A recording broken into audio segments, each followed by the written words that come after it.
ఇక లడాక్ నదిలో ప్రాణాలు కోల్పోయిన 5 సైనికుల్లో ఆంధ్రప్రదేశ్కు చెందిన 3 మృతదేహాలను గన్నవరం విమానాశ్రయానికి చేరుకున్నాయి. అక్కడి నుంచి వారి స్వస్థలాలకు మృతదేహాలను తరలించారు. వాస్తవాధీన రేఖ సమీపంలో T-72 యుద్ధ ట్యాంకులో వెళుతున్నప్పుడు లేక్కు 148 కిలోమీటర్ల దూరంలో మంచు కరిగి శ్యోక్ నదికి వరదలు వచ్చాయి. దాంతో యుద్ధ ట్యాంకు కొట్టుకుపోయి 5 మరణించారు.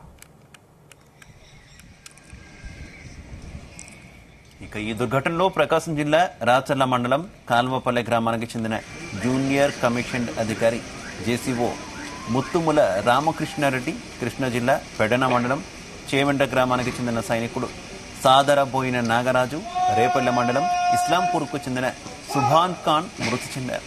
నాగరాజుకు 5 ఏళ్ల కిందట మంగాదేవితో పెళ్లైంది. వారికి ఏడాది పాప ఉంది. నాగరాజు సోదరుడు శివయ్య కూడా సైనికుడిగా సేవలందిస్తున్నారు.